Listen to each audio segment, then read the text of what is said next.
नमो भगवते वासुदेवाय।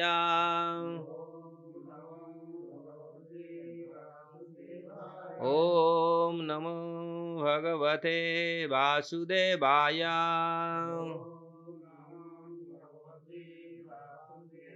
नारायण नमस्कृत्य नरं चैव नरोत्तमं देवीं सरस्वतीं व्यासं ततो जयमुदीरये। नष्टप्रायेषु अभद्रेषु नित्यं भागवत सेवया भगवते उत्तम श्लोके भक्तिर्भवति नैष्ठिकी। मुखं करोति वाचालं पंगुं लंघयते गिरियत्कृपातमहं वन्दे श्रीगुरुदिनतं श्रीपरमानन्दं। सर्वशास्त्राधिपीयूषं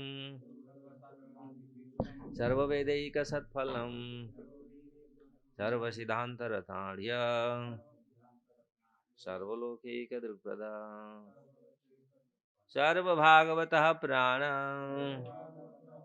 श्रीमद्भागवत प्रभु कविध्वंतादितादित्य श्रीकृष्ण परिवर्तितं परमानंद पाठाय प्रेमवर्षक्षरायते सर्वदा सर्वसेव्याय श्रीकृष्णाय नमस्तुमे। मदेक बंधु मत संगीन मदगुरु मद महाधन मद निस्तारक मद भाग्य मदानंद नमस्तुते। असाधु साधु दायिने अति नीचो चतो करो आनमुंज कदाचिन्य प्रेमणा हृत्कंठयो स्फुरः। श्रीमद् भागवतम की जय। श्रीमद् भागवतम दशम स्कंद तृतीय अध्याय श्लोक संख्या 33 है। जुवाम वै ब्राह्मणादिष्टौ प्रजासर्गे यदा ततः संनियम्यम् इंद्रियग्रामं ते पाथे परमं तपः। युवा वै ब्रह्मणादिष्टो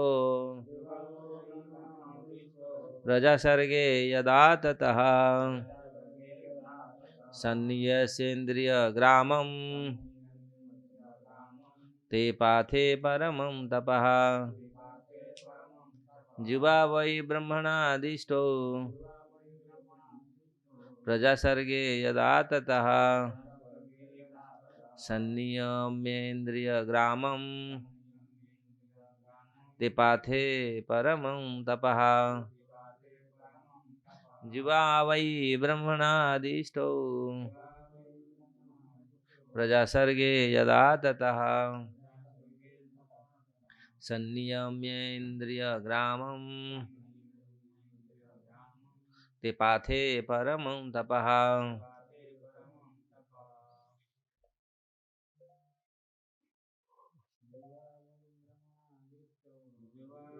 ब्रह्मणादिष्टो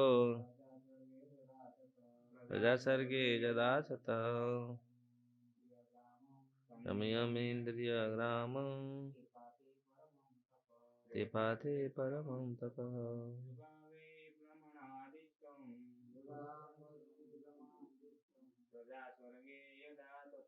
प्रजा सर्वे यदा तथा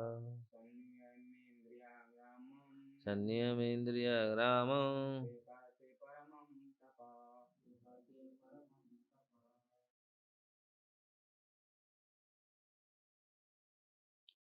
युवाम तुम दोनों कृष्णी तथा सुतपा वै निसंदेह ब्रह्मणादिष्टो ब्रह्मा जो पितामह या प्रजापतियों के पिता कहलाते हैं की आज्ञा से प्रजा सर्गे संतान उत्पन्न करने में यदा जब ततः तत्पश्चात संयम्य पुनः नियंत्रण में रखते हुए इंद्रिय ग्रामम इंद्रियों को ते पाथे की परमम महान तपः तपस्या। इस श्लोक का अनुवाद और तात्पर्य श्रील प्रभुपाद की जाए। जब भगवान ब्रह्मा ने तुम दोनों को संतान उत्पन्न करने का आदेश दिया, तुम दोनों ने पहले अपनी इंद्रियों को वश में रखते हुए कठोर तपस्या की। तात्पर्य यहाँ पर यह आदेश है कि संतान उत्पत्ति करते समय इंद्रियों का किस तरह उपयोग किया जाए। वैदिक नियम के अनुसार संतान उत्पन्न करने से पहले इंद्रियों का पूर्ण नियंत्रण करना चाहिए। यह नियंत्रण गर्भधान संस्कार के माध्यम से पूरा होता है। भारत में विविध यांत्रिक विधियों से गर्भ निरोध करने पर बड़ा आंदोलन छिड़ा हुआ है, किंतु जन्म पर कभी यांत्रिक विधि से नियंत्रण नहीं किया जा सकता। जैसा कि भगवद गीता में कहा गया है, जन्म मृत्यु जरा व्याधि दुख दोषानुदर्शनम। जन्म मृत्यु बुढ़ापा तथा रोग इस भौतिक जगत के प्रमुख दुख है। लोग जन्मों को नियंत्रित करना चाह रहे हैं, किंतु मृत्यु पर नियंत्रण करने में असमर्थ हैं। और यदि हम मृत्यु को नियंत्रण में नहीं कर सकते तो जन्म को भी नियंत्रण में नहीं ला सकते। दूसरे शब्दों में, जन्म को कृत्रिम ढंग से नियंत्रण करना मृत्यु पर कृत्रिम नियंत्रण करने से सुलभ नहीं है। वैदिक सभ्यता के अनुसार गर्भधान को धार्मिक नियम के प्रतिकूल नहीं होना चाहिए। जन्म दर पर नियंत्रण हो सकता है, जैसा कि भगवद गीता में कहा गया, धर्म विरुद्ध भूतेषु काम वस्मि। जो काम जौन धर्म के विरुद्ध नहीं है वह भगवान का स्वरूप है। लोगों को शिक्षा दी जानी चाहिए कि किस तरह संस्कार के द्वारा उत्तम संतान उत्पन्न करे। गर्भ को कृत्रिम साधनों से नहीं रोका जाना चाहिए, क्योंकि इससे पशु सभ्यता का जन्म होगा। धार्मिक नियमों का पालन करने वाला स्वतः गर्भ निरोध का पालन करता है, क्योंकि आध्यात्मिक शिक्षा प्राप्त व्यक्ति जानता है कि काम का दुष्प्रभाव विविध प्रकार दुखों से रूप में होता है। बहुदुख भाजम। जो आध्यात्मिक रूप में उन्नत है वह अनियंत्रित यौन में लिप्त नहीं होता। अतः काम को या अधिक संतान के जन्म को बलपूर्वक रोके जाने की बजाय लोगों को आध्यात्मिक शिक्षा दी जानी चाहिए, तभी गर्भ निरोध स्वतः होने लगेगा। यदि कोई आध्यात्मिक प्रगति करने पर तुल जाए तो वह तब तक संतान उत्पन्न नहीं करेगा जब तक वह उस संतान को भक्त न बना सके। श्रीमद् भागवत में कहा गया, पिता न सस्यात्। जब तक मनुष्य अपनी संतानों को मृत्यु से अर्थात जन्म मरण के चक्र से बचा पाने में समर्थ न हो तब तक उसे पिता नहीं बनना चाहिए। किंतु इसका शिक्षा कहाँ दी जाती। उत्तरदायी पिता कुत्तों और बिल्लियों की तरह संतान नहीं उत्पन्न करता। लोगों की गर्भ निरोध के कृत्रिम साधनों को अपनाने के स्थान पर उन्हें कृष्ण भावनामृत का प्रशिक्षण दिया जाना चाहिए, क्योंकि तभी वे अपनी संतानों के प्रति अपने उत्तरदायित्व को समझ सकेंगे। यदि ऐसी संतान उत्पन्न की जा सके जो भक्त बने और जिन्हें जन्म मृत्यु के मार्ग से पृथक रहने की शिक्षा दी जा सके, मृत्यु संसार वर्तमनी, तो गर्भनिरोध की कोई आवश्यकता नहीं रहती। बल्कि संतान उत्पन्न करने के लिए मनुष्यों को प्रोत्साहित किया जाना चाहिए। गर्भ निरोध की कृत्रिम विधियां निरर्थक है। कोई संतान उत्पन्न करे या नहीं, किंतु कुत्तों और बिल्लियों जैसे जनसंख्या से मानव समाज कभी भी सुखी नहीं रह सकता। इसीलिए लोगों को आध्यात्मिक शिक्षा दी जाए की आवश्यकता है, जिससे कुत्तों बिल्लियों की तरह संतान उत्पन्न करने के स्थान पर तपस्या करके भक्तों को जन्म दे। इससे उनके जीवन सफल हो जाएंगे। ओम ज्ञानम तिमिरान्धस्य ज्ञानाञ्जनशलाकया चक्षुरुन्मिलितं येन तस्मै श्रीगुरवे नमः। श्रीचैतन्यमनोभीष्टं स्थापितं येन भूतले स्वयं रूप कदा मह्यं ददाति स्वपदान्तिकं वन्देऽहं श्रीगुरु श्रीयुक्तपदकमलं। श्रीगुरुवैष्णवांश श्रीरूपं साग्रजातं रघुनाथान्वितं तं सजीवं साद्वैतं सावधूतं परिजनसहितं कृष्ण चैतन्यदेवं श्रीराधाकृष्णपादसहगण ललिता श्रीविशाखान्वितांश्च हे कृष्ण करुणा सिन्धु दीनबन्धु जगत्पते गोपेश गोपिका कांत राधा कांत नमस्तुते तप्त कांचन गौरांगी राधे वृंदावन सरी वृषभानु सुते देवी प्रणमामि हरिप्रियवंशा कल्पतरुवेश कृपा सिंधु विवश परितानं भावं। जय श्री कृष्ण चैतन्य प्रभु नित्यानंद श्री अद्वैत गदाधर शिवाचार्य गौर हरे कृष्ण कृष्ण कृष्ण हरे हरे हरे राम राम राम हरे हरे। तो श्रीमद् भागवतम के ये 10वां स्कंद भगवान का प्राकट्य, भगवान का जन्म, हम लोग कई दिनों से इसका पाठ कर रहे हैं। आज यहाँ स्वयं भगवान देवकी माता और वसुदेव जी को ये बोल रहे हैं। क्या बोल रहे हैं कि आप बहुत तपस्या किया था पूर्व में, आप संतान, जब आप ब्रह्मा, जब भगवान ब्रह्मा ने तुम दोनों को संतान उत्पन्न करने का आदेश दिया तो तुम दोनों ने पहले अपने इंद्रियों को वश में रखते हुए कठोर तपस्या की।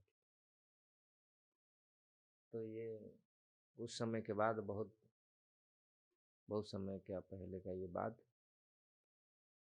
भगवान तो सब कुछ याद रखते भगवान के ये में, तो भगवान रहते हुए ये सारे चीज भगवान ये दिखाना चाह रहे हैं, दिखा रहे हैं। जब भौतिक जगत में इसी धरती पर भगवान थे तो उन्होंने ये सब बहुत सारे चीज दिखाए थे। तो यहाँ जो खास करके जो पिता माता हैं भगवान के, ये तो साधारण नहीं हो सकते। कल हम लोग देखते हैं भगवान स्वयं ये चीज सती करके संबोधित किया था, हे सती स्वयं भुवो भुवे सती, हे सती हे माता। लगता है हाँ साधारण मानुष आप, लेकिन मानुषी शरीर होने पर भी साधारण नहीं है आप। और इसके आगे चलते भगवान यहाँ पर बोल रहे हैं, आप इतना तपस्या किया, ब्रह्मा जी जब आपको आदेश दिया तुम संतान उत्पन्न करो, लेकिन संतान उत्पन्न करने के लिए पहले आप आत्म संयम तपस्या में रत रहे दोनों। ये विधि है। संतान तब एक अच्छा संतान आता है जब आप ब्रह्मचर्य पालन करते हैं और आपका चेतना सही रहता है। अगर चेतना सही नहीं रहेगा तो फिर संतान अच्छा संतान उत्पन्न आते नहीं। तो इसलिए यहाँ प्रभुपाद जी को बहुत सारे श्लोकों का उद्धृत करके उसको दिए किस प्रकार, खास करके कलयुग में किस प्रकार लोगों का विचार, लोगों का भावना बदला हुआ है। और वो सोचते हैं मृत्यु को तो कोई बंद नहीं कर सकता, जन्म का भी नियंत्रण करने के लिए चाह रहे। जन्म नियंत्रण सारे पृथ्वी में, सारा विश्व में इसका अभियान चल रहा है। कितने प्रकार के जन्म नियंत्रण का टीका, जन्म नियंत्रण का इंजेक्शन, क्या क्या सब भौतिक प्राकृतिक साधन से कैसे ये जन्म को रोका जाए, क्योंकि इतनी जनसंख्या बढ़ रहे हैं, आगे जाकर के क्या हुआ होगा। लेकिन प्रभुपाद जी यहाँ पर बोल रहे हैं इस चीज को करना अच्छा नहीं है। जो जन्म का आप जो रोक रहे हैं तो ये मानव समाज के लिए ठीक नहीं। और कृत्रिम ढंग से जो रोक रहे हैं, ये भौतिक साधनों से आज कितनी सारी व्यवस्था हुआ है, कैसे बच्चा संतान जन्म ना हो, उसको ऑपरेशन से लेकर के बहुत सारे चीज अपना रहे हैं लोग। लेकिन इसी का परिणाम है, ये दुष्परिणाम है इसका। हम लोग देखते हैं जगत में आज जो जिस प्रकार की लोगों का, क्योंकि वो लोग नहीं चाह रहे संतान, और जब उन्होंने चाह रहे उस समय वो संतान हो नहीं रहा है, और उसको फिर जब जब जो भी होता है वो सब बहुत सारी बीमारियों से घिरा रहता है। ऐसा हुआ है बहुत जगह में इस प्रकार। शुरुआत में संतान नहीं चाहे, जब संतान चाहे तब तो इस प्रकार संतान का इस जीवात्मा को इस भौतिक जगत में आना, संतान ये जन्म को रोकना ठीक नहीं। तो इसलिए भारत वर्ष क्या आज पूरी, तो उस समय प्रभुपाद जब ये इसका ये कर रहे थे तो उस समय बोल रहे थे अभी भारत वर्ष में भी ऐसा पूरी ये संघर्ष चल रहा है।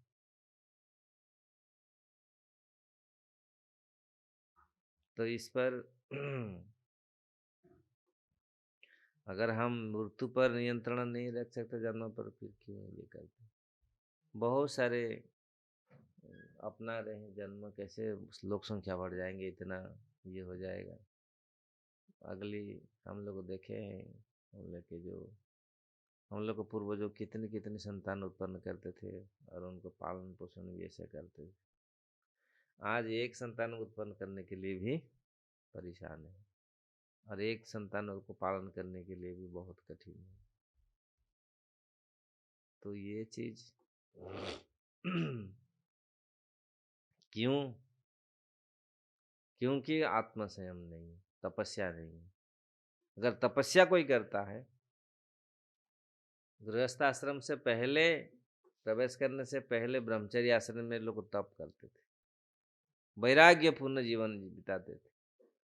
एक अच्छा ब्रह्मचारी अगर जो गृहस्थ बनता है तो अच्छा गृहस्थ बनता है। ऐसा नहीं डायरेक्ट जाकर कुछ बन जाते नहीं। तो इसलिए यहाँ जो हमारे बताया गया, शास्त्रों में जो बताया गया है तपस्या, ब्रह्मा जी ने उनको बोले, ब्रह्मा जी बोले संतान उत्पन्न करने के, लेकिन उन्होंने पहले तपस्या में लग गए, तपस्या, घोर तपस्या की, शरीर को, मन, इंद्रियों को पूरी संयमित किया। ये होना चाहिए। गृहस्थ आश्रम से पहले ब्रह्मचर्य आश्रम पालन करना चाहिए। ब्रह्मचर्य आश्रम 25 साल पूरी अच्छा से कड़ाई से पालन, और ऐसे ब्रह्मचारी जब गृहस्थ बनते तो ऐसे संतान उत्पन्न होते, बहुत अच्छे संतान आते हैं। ऐसे संतान नहीं है जो आज पिता माता को भी बात नहीं मानते और क्या क्या करते हैं, आप सोच नहीं सकते ऐसे। क्यों? क्योंकि हमारा जो 10 संस्कार रहता था, गर्भधारण संस्कार एक है, गर्भ से ले शुरू से ही न अंत तक संस्कार संस्कार है। तो ये संस्कार अभी पालन नहीं किया जाता है। भक्त लोग को धीरे धीरे इसका कर रहे हैं, लेकिन यही कारण, संस्कार न होने के कारण, तो संस्कार कैसे बनेगा? जो अपने इंद्रियों को संयमित करेगा। इसलिए आवश्यक है तपस्या। अगर तपस्या में शुद्ध होकर के गृहस्थाश्रम में प्रवेश करेगा तो वो गृहस्थाश्रम भी ऐसा अच्छा होगा। हर ब्रह्मचर्य पालन करके तो नहीं, आज तो लोग गृहस्थाश्रम में होने के लिए लायक भी नहीं है। पहले से तो सब वीर्य क्षय कर दिए, सब तथाकथित इंद्रिय तृप्ति में सब लगा दिए पूरी। जो गृहस्थाश्रम में प्रवेश करते कुछ है ही नहीं।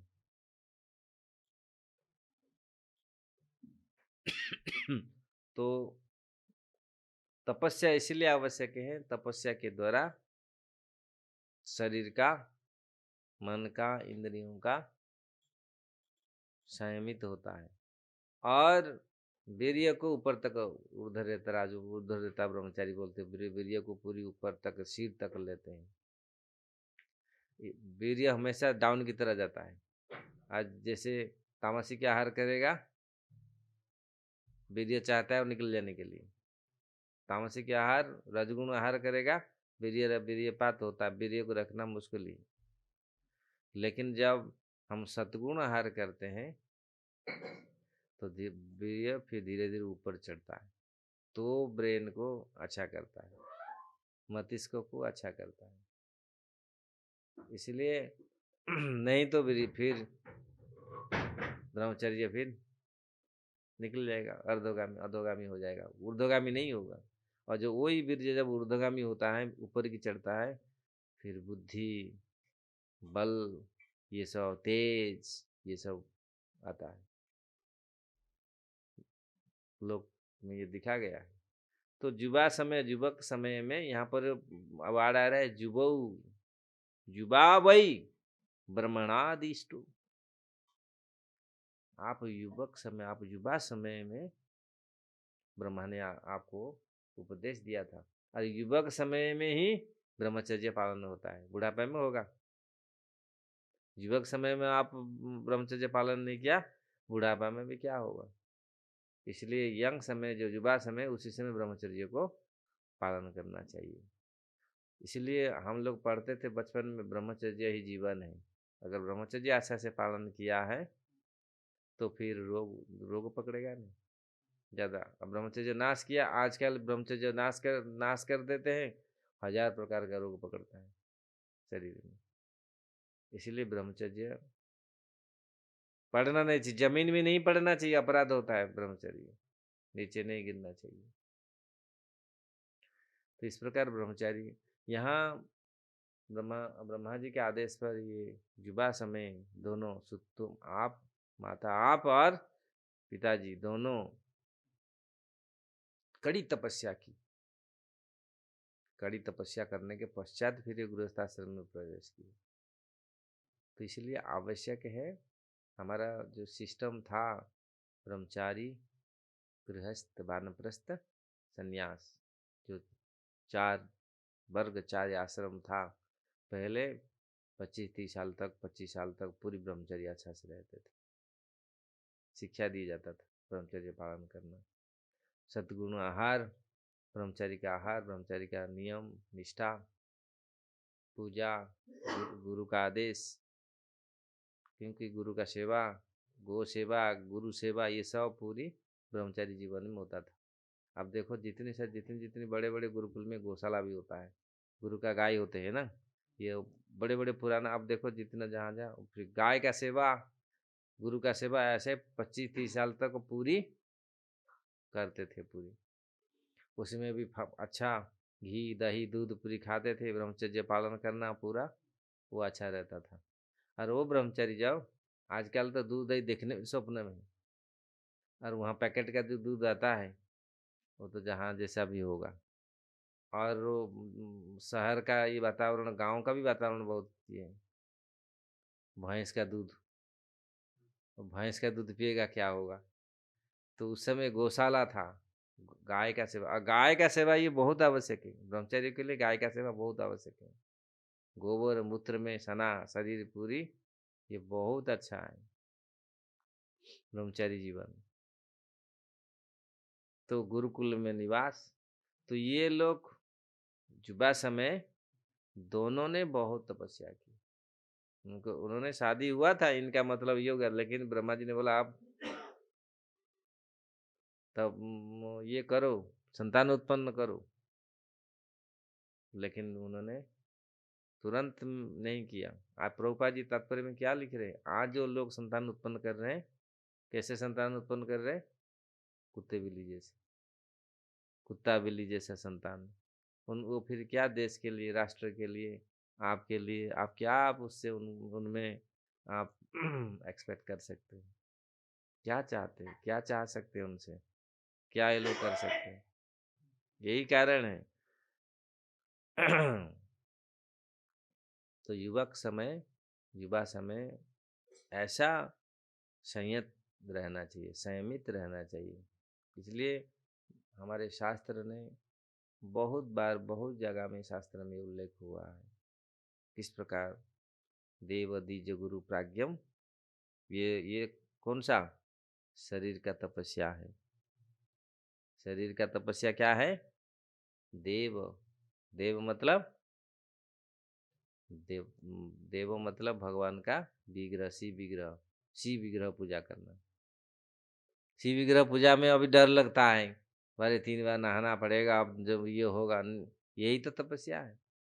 देव द्विज गुरु प्राज्ञ पूजनम शौच आर्जवम। अहिंसा ब्रह्मचर्य ना, ब्रह्मचर्य अहिंसा च शरीरम तप उच्यते।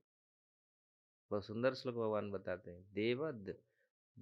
विग्रह का पूजा, विग्रह का पूजा में अगर अच्छा से विग्रह का पूजा आप लगे तो ये एक तपस्या है, शरीर का तपस्या है।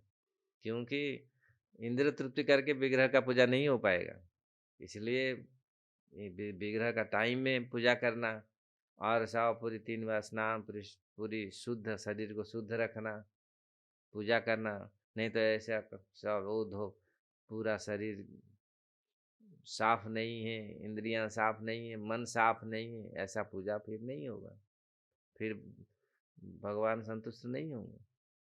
इसलिए इस चीज का, अगर ये क्यों शास्त्र में भगवान ये बता गया शरीर तप, ये शरीर का तप है, अगर शरीर का तपस्या नहीं होगा फिर मन पवित्र कैसे होगा। इसलिए बहुत आवश्यक है शरीर का तपस्या, क्योंकि शरीर शरीर का इंद्रियों के माध्यम से पाप भीतर घुसता है ना। इंद्रियों के माध्यम से पाप भीतर घुसता है, अगर शरीर का तपस्या में रखे पाप भीतर घुसेगा नहीं। शरीर तपस्या रहेगा, फिर मन, हमारा भावना, हमारा चेतना शुद्ध रहेगा। तो लेकिन केवल शरीर तपस्या करेंगे लेकिन भावना ठीक नहीं है, वो भी ठीक नहीं है। हिरण्यकशिपु ने वही कड़ी से तपस्या की, कड़ी कड़ी तपस्या की हिरण्यकशिपु ने। किस लिए तपस्या किया था हिरण्यकशिपु? अमर बनने के लिए। अमर बनने का क्या होगा? वो करेगा। शरीर को सब कुछ मान लिया था, ये शरीर सब कुछ, वो नहीं देख रहा आत्मा। आत्मा तो अमर है ही है। तो भक्त लोग क्या अमर बनते? अमर तो है ही है। अगर आत्मा में हम स्थित हो जाए तो अमर तो है ही है ना। और शरीर कभी अमर है? बेकार। कितनी लोग इस शरीर को रखने के लिए कितनी योजना बनाए। ऐसा नहीं है क्या इसको शरीर को फिर ये करना तपस्या नहीं, लेकिन तपस्या तपस्या आचरण किस लिए होना चाहिए? भगवान के लिए। अगर तपस्या करें, यहाँ पर तपस्या क्यों किए? ऐसे संतान आए, भगवान जैसा संतान आए। अगर तपस्या करें, ये शरीर ठीक रहेगा, हम ज्यादा इंद्र तृप्ति करें। लोग आज क्या कर रहे हैं, शरीर को ठीक रखते हैं, ज्यादा इंद्र तृप्ति करें, ज्यादा भोग करें, है ना। भोग करे, संभोग करे, जो भी हो, ज्यादा ज्यादा हम इंद्रियों को लगाएं। लेकिन तपस्या का उद्देश्य होना चाहिए भगवान के लिए। तो यहाँ जो शरीर तप, पहला देव, भगवान का पूजा, देव द्विज, ब्राह्मणों, ब्राह्मणों का, देव द्विज गुरु, ब्राह्मणों का सेवा होना चाहिए।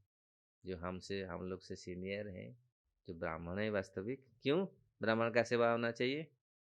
क्योंकि ब्राह्मण से हमको ज्ञान मिलता है। ब्राह्मण का सेवा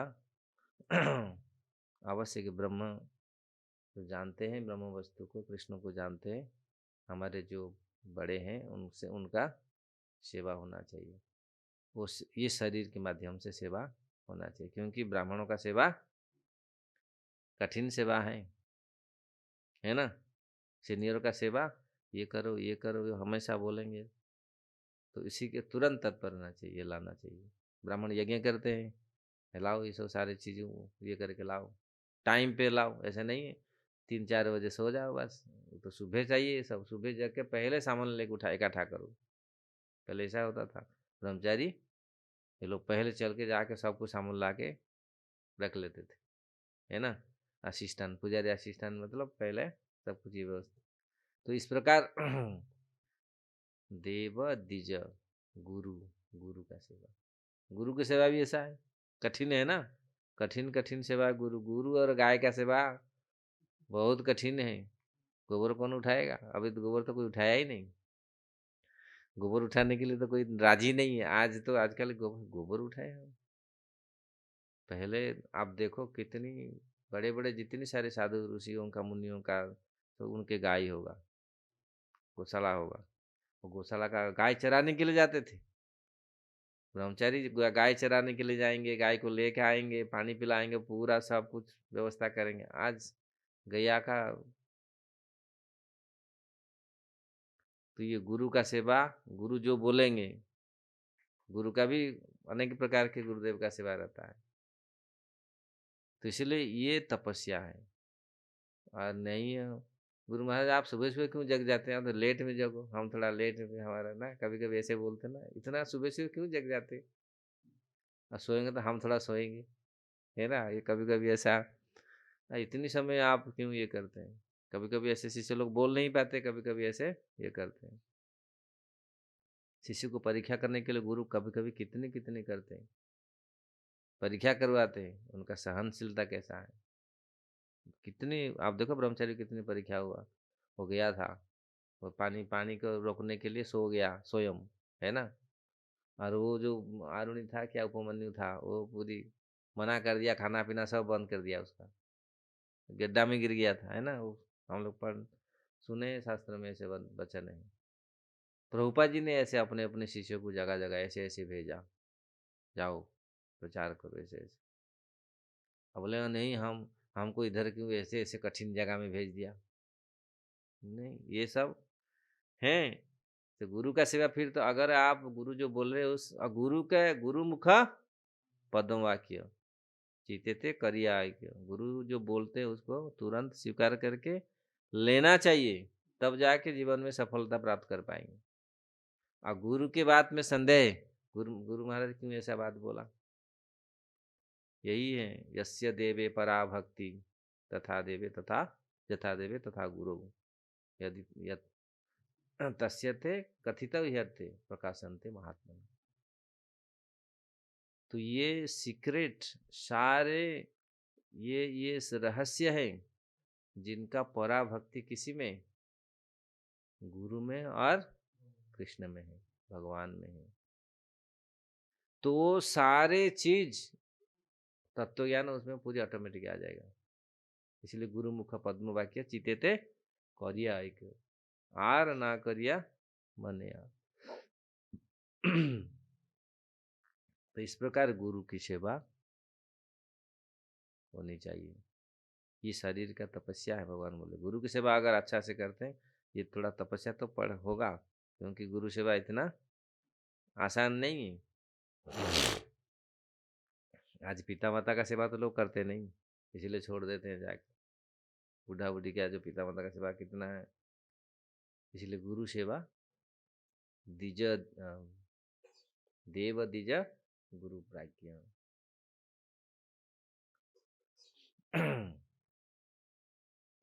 देव द्विज गुरु प्राज्ञ शौच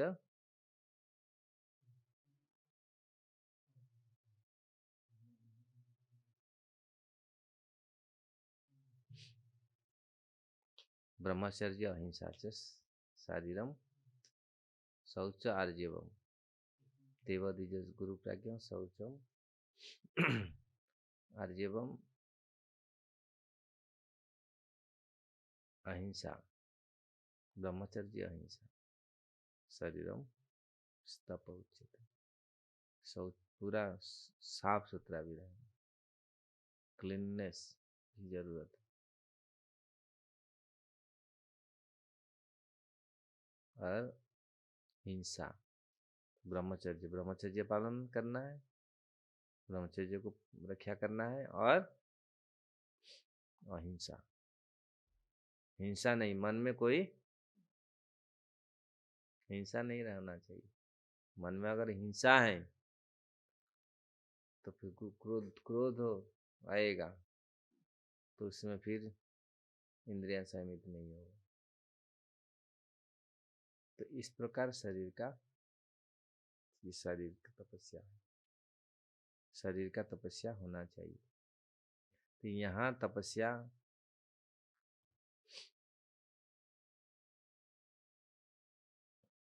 सुतपा और पुरुषनी, जो भगवान के पिता माता के रूप में आए थे, पुरुषनी गर्भ के भगवान आए। यहाँ भगवान बोल रहे हैं आप दोनों इस नाम पर थे और ऐसे कड़ी तपस्या की थी। ब्रह्मा जी जो बोले तब, अब तपस्या करके ही इसमें फिर गृहस्थाश्रम में आए। तो यही शिक्षा इस श्लोक से अरे आज किस प्रकार संतान तो उत्पन्न करते हैं, लेकिन ऐसे संतान जो, क्योंकि संतान उत्पन्न होने के लिए ये आवश्यक है, संयमित होना आवश्यक है। इंद्रियां, मन, मन जो भावना है, हमारा चेतन, हमारा चेतना ठीक होना चाहिए। अगर चेतना ठीक है, पति पत्नी का दोनों का भाव चेतना ठीक है, कृष्ण चेतना हो, तो संतान अच्छे अच्छे आएंगे। अगर चेतना ठीक नहीं है तो फिर अच्छा बालक बालिका संतान आएंगे नहीं। इसीलिए जब पति पत्नी मिलते हैं तो उसी समय अगर चेतना अच्छा रहता है तब अच्छा बालक का जन्म होता है। इसलिए आध्यात्मिक चेतना में अगर है तो, भगवत चेतना में है तो भगवत बालक आएंगे। वो ढूंढते रहते हैं ऐसा कौन है, उनके भीतर हम प्रवेश करके आएंगे। जीवात्मा ब्रह्मांड में घूमते, अनंत कोटि जीवात्मा घूमते हैं, और वही है, वो जीवात्मा आते हैं वो चेतना का हिसाब से, फिर उसमें वो प्रवेश करते हैं। पिता के वीर्य के माध्यम से माता गर्भ में जाते हैं, फिर वहाँ पालित होते हैं, फिर जन्म लेते हैं। तो इसलिए ये था, इस जगत को सुख और शांति में रहने के लिए ऐसे सुख, ऐसे बालक का, संतानों का आवश्यक है। ये संतान और बालक कैसे आएंगे? ऐसे धार्मिक पिता माता, आध्यात्मिक पिता माता का कोख से ऐसे अच्छे संतान आते हैं, जो वो भी ऐसे तप आचरण करेंगे, व्रत आचरण करेंगे, सेवा करेंगे। अगर अभी हम लोग दोष देते बालकों को, पिता माता दोष देते बालक, भाई आप तो ऐसे ही किए, आप तो सहमत नहीं थे, ऐसे बालक बनाए, तो फिर उनको दोष दे के क्या फायदा है? पहले स्वयं बनो ना। इसलिए आप जहाँ भी, जितना भी, जहाँ जहाँ भी देखे उनका पिता माता कैसे कैसे हैं, इसीलिए वो आए। पिता माता ऐसे रहे तो इसीलिए ज्यादातर तो वही होता है, पिता माता अच्छे हो से। हाँ, ऐसे प्रहलाद महाराजा आ गए, इसीलिए तो इंद्र के समझ में नहीं आया। जो कयादु ने गर्व हुआ, वो ले गया, बोला ये तो इसका बाप इतना बड़ा राक्षस है, असुर है, इसी को ये तो और उसका डबल बनेगा, है ना। लेकिन ज्यादातर जो भक्त होते उनके ये होते, वो तो प्रहलाद महाराज का स्पेशल था, और भगवान का इसी इच्छा था। कैसे कैसे कैसे कैसे, वो तो साधारण असुर भी नहीं था, वो तो द्वारपाल जय विजय है। तो लेकिन ज्यादातर तो इसलिए यहाँ पिता नहीं होना चाहिए, पिता न सस्यात् स्वजनी, स्वजनी न सस्यात्, जननी नहीं होना चाहिए, पिता नहीं होना चाहिए। अगर आप कृष्ण चेतना में न ला सके आपके संतानों को, पिता नहीं बनना चाहिए। गुरु न सस्यात्, गुरु भी नहीं बनना चाहिए अगर कृष्ण चेतना में आप नहीं लगे। इसीलिए पिता न सस्यात्, स्वजनी न सस्यात्, इसीलिए शास्त्र में ये वर्णन किया गया है, पांचम स्कंद भागवत में वर्णन किया गया है। जन्म मृत्यु चक्र से छुटकारा नहीं दिला सकते, नहीं दिला सकते, ये शास्त्र में कहा गया है। इसलिए वैदिक युग में लोग जानते थे ये चीज, अपना कर्तव्य, जो संतान हम ये कर रहे हैं तो उसका सब कुछ जिम्मेदारी कैसे ये अच्छा ये होगा, इसलिए पहले से ये चीज करते हैं। गर्भ से लेकर के लास्ट तक संस्कार ही संस्कार रहता था। सफाई मतलब शुद्ध हमेशा रहता था, इसीलिए सब कुछ अच्छा, गृहस्थ भी अच्छा रहेगा, वानप्रस्थ भी अच्छा रहेगा, सन्यासी भी अच्छा होगा, और पूरी राष्ट्र, पूरी विश्व पूर्ण सुखायत, फिर सुख, पूर्ण सुख अनुभव करेगा। ऐसे संतानों से भरने से इस पूरी विश्व, अगर ऐसे संतान जो संयमित नहीं है, उग्र कर्म में प्रवृत्त है। आज तो सारे लोग उग्र कर्म में प्रवृत्त हैं। ऐसे फिर स्वयं अशांत हैं और दूसरियों को भी अशांत करवाते हैं, है ना। जगत इस प्रकार, इसलिए जो सुख शांति का जो पाठ भगवती गीता में भगवान बताया है, तो इसी के ऊपर तो यहाँ अनियंत्रित यौन लिप्त, तो ये प्रभुपाद जी भगवत गीता का ये श्लोक बहु दुख दुख बहु दुख बहु दुख भाज। वास्तविक कितनी सारे दुख है जगत में, भौतिक जगत में दुख ही दुख है, दुखालय अशाश्वतम। तो इस प्रकार इसी जगत में भी, यहाँ पर भी अगर हम कृष्ण चेतना में रहे तो हो सकता है। हमारे आचार्यों ने, हमारे पूर्वजों ने इसमें यहाँ पर रह कर भी अपना जीवन संयमित रह करके लक्ष्य को प्राप्त किए। जो जीवन का लक्ष्य है, मानव जीवन का जो लक्ष्य है, भगवत प्राप्ति, कृष्ण प्राप्ति, कृष्ण प्रेम प्राप्ति, उसको पाए। तो ये शुरू से ही इसको अभ्यास करना चाहिए। तो ये लोग शुरू से ही इसको अभ्यास किए थे, माता पिता भगवान का। कौमारम आचरति प्राज्ञम धर्म भागवतम दुर्लभ मानुष जन्म अर्थदम यद्यपि अनित्य न अर्थदम, यद्यपि अनित्य है लेकिन क्षणस्थायी है अर्थदम मनुष्य जीवन। इसलिए कुमार अवस्था से ये तो यौवन अवस्था से संयमित रह करके काल फिर हम लोग पढ़ेंगे किस प्रकार वो शरीर को, किस प्रकार उन्होंने भगवत तपस्या किस प्रकार की, इसी तपस्या का बाद उन्होंने किया था तपस्या, और किस किस कैसे भगवान का आराधना की थी। काल फिर हम किसका कोई प्रश्न है?